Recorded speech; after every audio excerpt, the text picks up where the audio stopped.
welcome to my channel. It is time for yet another speed reviews where I go through every makeup product that I've tested multiple times. I've done trial and error with these, and I am ready to give you my final thoughts. I love these speed reviews because it really holds me accountable to not just using products once and then forgetting about them. I put them all in a drawer and I continue to use them until I feel comfortable filming a speed reviews on them. So let's go ahead and get into it. I have 27 products that I've been testing a lot, starting off with primer. So I have this one from Pixi. This is the Flawless Beauty Primer. They describe it as a hydrating glow primer. I like this. I don't love it.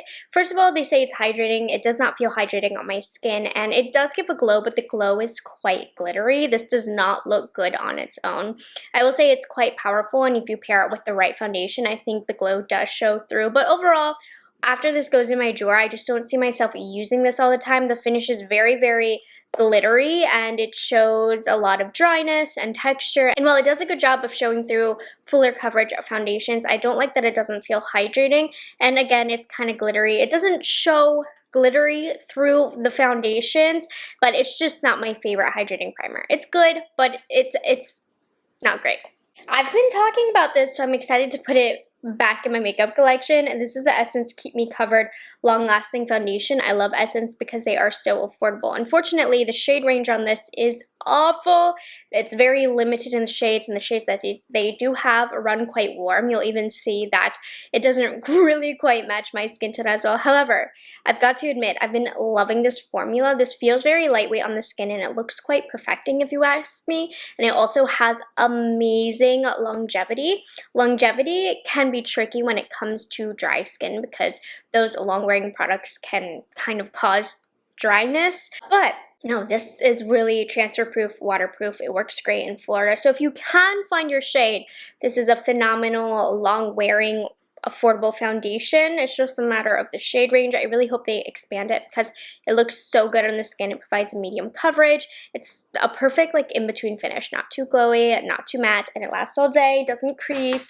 It's a phenomenal formula. And then I also have been using this e.l.f. Camo Color Corrector. I have mine in the peach shade, though they did just send me in a PR package recently a lot more shades, so I'm excited to mess around with those. But I did buy the peach myself, and I think overall it's quite a good color corrector for the under eyes. It might be a hint deep for my skin tone. I think if you have a medium skin tone, this is going to be a perfect color corrector to kind of get those blue and purple out. But it is very lightweight. I find that it doesn't really disrupt or thicken the concealer that I put over top. And I think they have a really great formula, especially for the price point that e.l.f. is able to bring it to you. If I were a makeup artist kind of starting off my kit, I think that these color correctors would be really nice to put in. To go with the Essence Keep Me Covered foundation, they also launched a concealer to go with that. This is the Keep Me Covered concealer. I love it. It acts a little differently than the foundation. I find that it is a lighter coverage concealer, so if you're looking for coverage, this isn't going to be for you, but this is such a hydrating concealer. It's very thin and it's minimal in terms of creasing as well. It doesn't cake up on the under eyes. I think if you have mature skin, this is an amazing mature skin friendly concealer. It feels so lightweight. It doesn't look crepey, and you can feel the hydrating factors to it. I think I might like the concealer even more than the foundation. Again, the shade range is a shame because the formulas that they came out with are both amazing. I have a couple setting powders. The first one is from Milani. This is the Conceal and Perfect Blur Out Powder, and I have the shade Translucent, and this, ladies and gentlemen, is not translucent. So when I put it on my under eyes, it actually darkens the concealer and makes my under eyes darker than the rest of my face, and I just find it to be unusable because of that. The texture of the powder is really nice. It actually does smooth out the face, and it's really lightweight, but it's also one of those powders where it's so lightweight that when you open it, it kind of gets in the back of your throat, and it like makes me choke and cough, so it's a little uncomfortable to put on, but the finish of it is really beautiful, and it's just really unfortunate that it darkens the area that you apply it, making it unusable for me on the under eyes, which is where I mostly want to apply it. I apply my powder on the center of the face, so if it makes it darker, that kind of defeats the purpose because you want the center of the face to be a bit lighter. So unfortunately, this one didn't work out for me. Now, one that did work out for me is from Nars. This is the Soft Matte Advanced Perfecting Powder. I have mine in the shade Cove. I think if you have oily skin, you're gonna love this. I have dry skin and I still like it, but it is a bit thicker. Normally for drier skin, I think something more lightweight when it comes to powder is a little bit better, but this one is still amazing. It really does kind of smooth the skin out and it sets the makeup.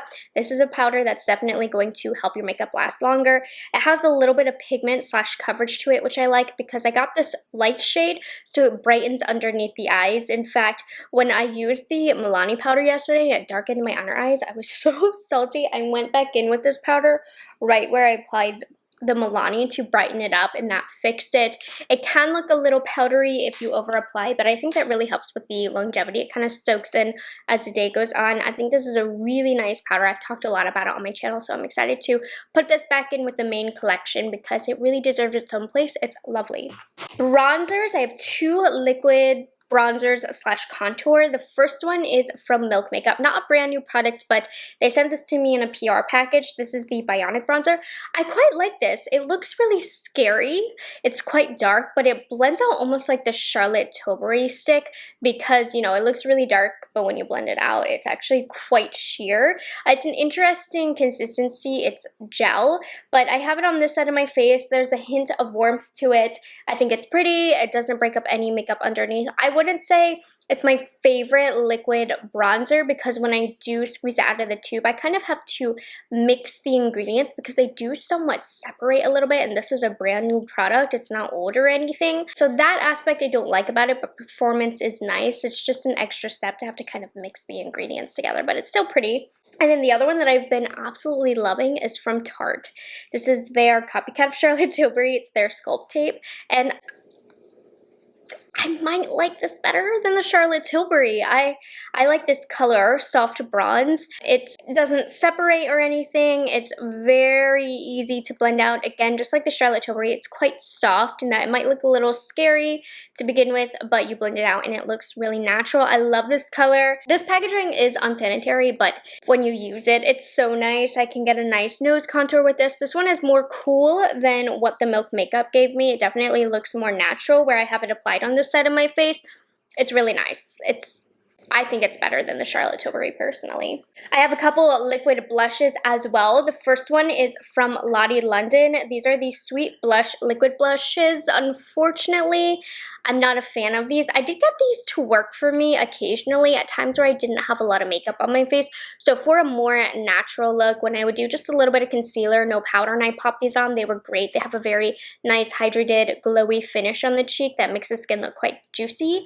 But when I have coverage on my face and I put this over top, even without powder, I find that it breaks up and looks really patchy over any coverage, which, I mean, these should be working when you have makeup underneath. That's what makes a good liquid product. So yeah, applies patchy, breaks up the foundation underneath. So unfortunately, unless I'm pretty much applying this to a bare face, these did not work out for me. Not a fan. On the contrary though, another liquid blush that I've been enjoying has been from Charlotte Tilbury. It's these Dang Matte Beauty Blush Wands. Normally I test products for a little bit longer before I put them in speed reviews, but since I got these last week, I've been using them every single day, and I'm happy to update you that I am still very much enjoying these. It's funny because I used the Pink Pop shade today, and it kind of goes with the color of the Lottie London that I used, but the side that I applied the Charlotte Tilbury just looks so much better. It didn't crease, it didn't separate, it blended onto the skin really nice. In my original review, this is what I'm changing, they seemed to blend out really sheer. I'm not sure what that was about because I find these to be quite pigmented. It's really odd because literally when you watch my review, the proof was in the pudding. I would apply a lot and it would just kind of soak into my skin. I guess that might have to do with the foundation I was wearing underneath because I do find these to hold pigment, even the lightest shade. But these have really phenomenal lasting time. The finish isn't super matte. I would say the finish kind of goes with whatever finish your foundation has. So if you have a glowier foundation, these will look a little glowier, but if you have a matte foundation, these will continue to look matte. But I think they are a beautiful product, and to me what stands out with these is 1, they don't separate or break up anything underneath. 2, they last a really long time. They do not fade with or without powder underneath. And 3, I like that it kind of goes with the vibe of whatever foundation you have on underneath. Very easy to use, beautiful shades. I've probably used Pink Pop the most. It's just gone with my makeup looks the most, but Pillow Talk is definitely my favorite because it's very flattering to my skin tone, and for me it's kind of an ideal everyday color. I just hit myself in the face with it though. Powder products. We'll start off with the Nars Foreplay Blush Quad. It's the O, but I don't know. I feel like sometimes YouTube calls me out when I say that word and they will like unmonetize me. But anyways, demonetize is the word. Love this blush palette. I resisted on purchasing it, but this is one of my all-time favorite formulas from Nars. It's like a glowy formulation, but it's not too hard pressed, very pigmented. Today I just have this shade right here on my cheek to set over top of the liquid blushes that I used. And then I have this gold shade as a highlighter. It looks really smooth on the face, even though it is a glowier product. Blends in like butter, so easy to use, and an amazing selection of shades, so I've still been enjoying this. I think it's really nice. Now for individual blushes, I wanted to update you on my experience with these Too Faced blurring blushes. Originally, I wasn't too sure about these. I had a couple occasions where I felt like they were applying a little patchy or also wouldn't blend that good. Like wherever I would apply it and touch my face, I would struggle to blend it out. It kind of depends on the brushes that I use. It really is a little temperamental. For the most part, I would say it's a fine formulation, but I've had some questionable experiences with these. They also say that these are supposed to be like a blurring blush. I don't notice anything really to that effect. I think it's kind of a middle of the road powder blush. I think they're nice. I think the colors that they have are really nice. I think the packaging is just really adorable. But I don't think anything to me stands out about this formulation. I know a lot of people have been loving these, but it's just kind of like an average blush formulation. It's the kind of thing where I wouldn't recommend you pay full price for these, but if you see them for like 50% off, they're worth it. This shade right here, Candy Clouds, went really viral because it kind of matches up with that very blue-based pink that Dior has. It's not even the most flattering on me. I'm not even in love with it. So those blushes are just a solid okay. Nothing really to write home about. And then the last blush palette that I have is from e.l.f. I'm not going to talk about this too much because you can't get it anymore, but this is from one of their holiday collections. This is the Simply Enchanted Face Palette, and it's an interesting mix of colors, but it's come quite in handy having left it in my drawer. I find if I need a shade or two or a quick blush or a quick highlight, I've been reaching for this, and you can use it for face and eyes. The colors ended up being quite versatile. I wasn't sure that I would enjoy this when I first opened it and used it because the quality isn't anything amazing, but you just never know when you're going to need these shades. So these have come really in handy, but again, you can't even purchase it anymore, but surprisingly, I've been enjoying this. Literally nothing stands out about it, but just having it here with me at my desk, I've found that I've used this quite often. Like just for example, today I needed a quick crease color because I used an eye pot, so I just quickly ran this in my crease. The other day I wanted something a little shimmery over top of my blush, so I used this shade. The other day I needed a highlight, so I used this shade. It's just interesting that I never reach for this, but when I need a quick color, I'll grab for this. And then the last face product that I have today is from ColourPop. This is from one of their most recent collection, the Aurora Struck collection. And this is the light stick in the shade Winter Nights. I did declutter or give away the other light sticks that came from this collection. I just wanted to give this a try because it was a really pretty iridescent purple shade, but unfortunately this formula just does not work out for me. I find it just breaks up the products that I have underneath. It's pretty on its own. It's pretty when you don't have any powder, but if you have any sort of coverage or a buildup of makeup on your face, it's just going to destroy it. So not a fan of that. I have 3 eyebrow products. The first one is from an indie brand, Base Blue Cosmetics. They sent over their Micro Precise brow pencil. I like this. They sent over the shade number 1, which I think is really, really cool tones and quite dark. I normally like a cooler tone pencil, but this one, it looks blue compared to my color, and I don't consider myself to have like a warm hair color, but this does not go with my color. The formula is okay. It's a little overly creamy for my preferences, but it's a solid brow pencil. I like the actual size of the tip. I think it's quite precise. So this is okay. I haven't minded it. I just don't love the color. And then 2 brow gels. The first one is also from an indie brand. I've been loving this. I've talked about this a lot already. This is from Baybrow, and this is just their clear brow gel, and it is incredible. I'm wearing it on this eyebrow and not the other, and you can see how this one is still lifted. It has a nice hold to it, but it doesn't feel like a really heavy eyebrow gel. I am very, very picky when it comes to eyebrow gels, and this one I very much enjoy.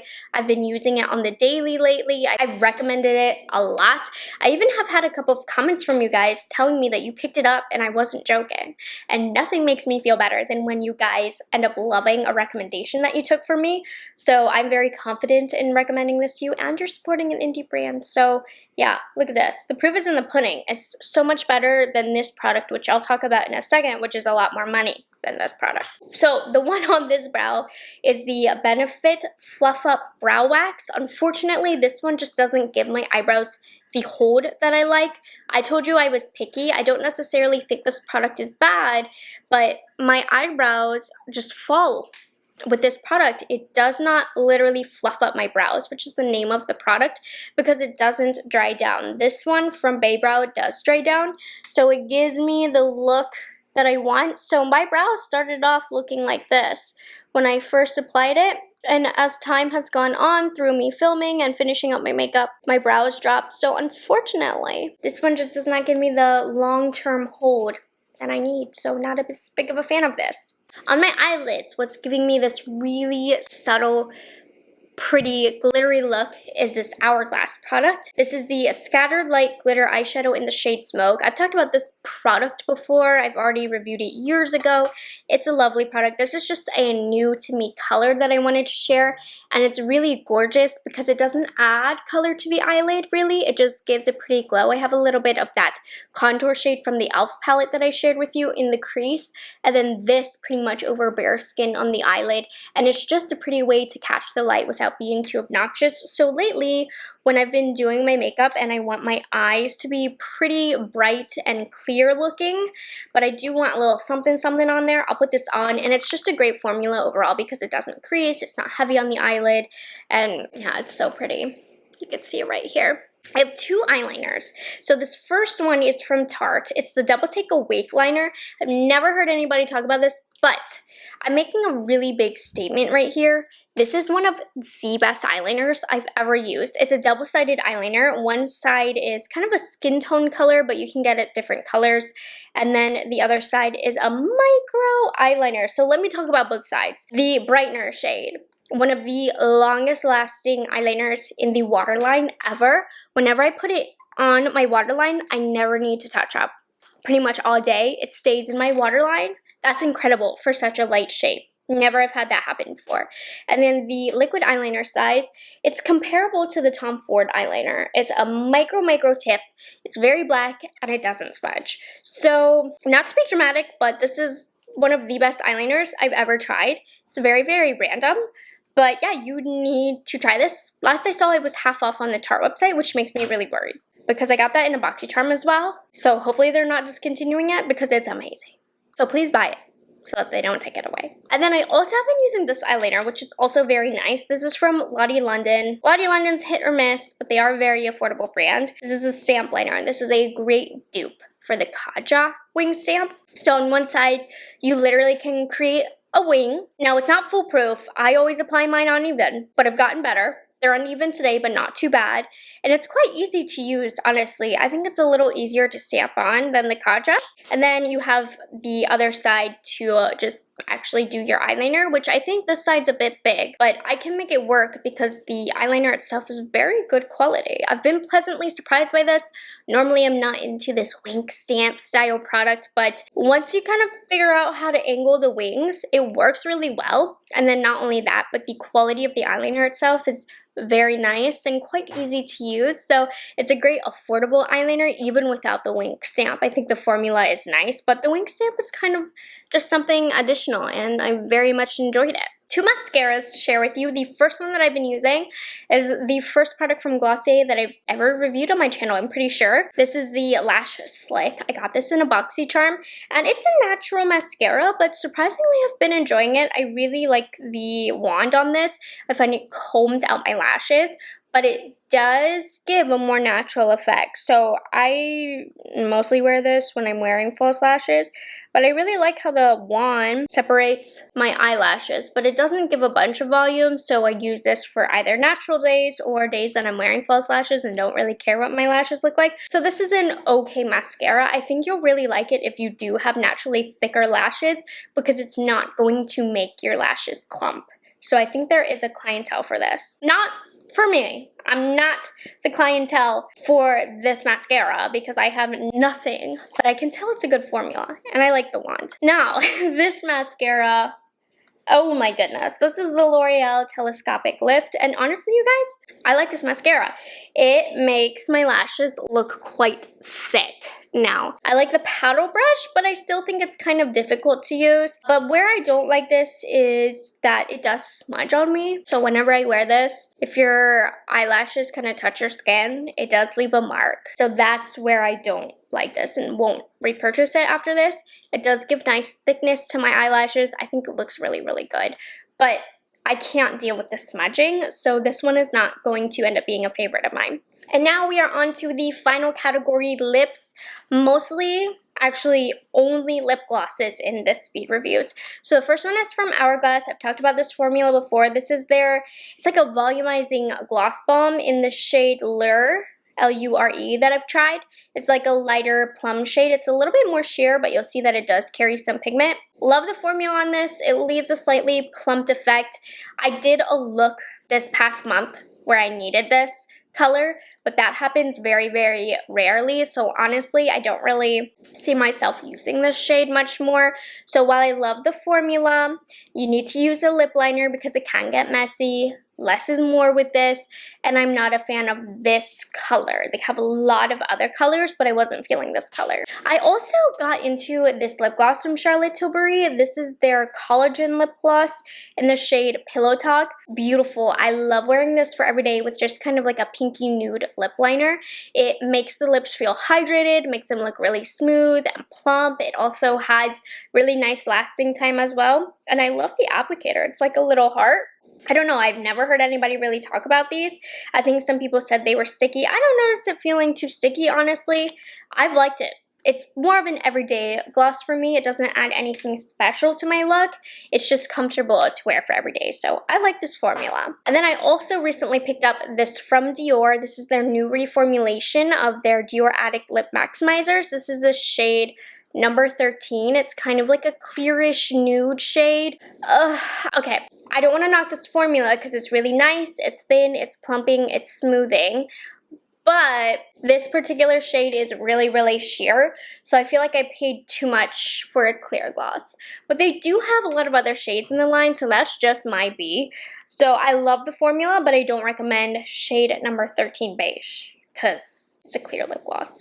And then I talked about these a while ago, but I've been using these two colors a lot from Hera. These are their spicy nude glosses. This is one of the best lip gloss formulations. I demoed the shade 382, which is more of a red shade, but right now I'm actually wearing 422, which is more of a pinky nude shade. I love the applicators on these. I think they're so comfortable to apply. These have a slight plumping effect. They're very smooth, not sticky. And this nude shade has some pretty color and pigment to it.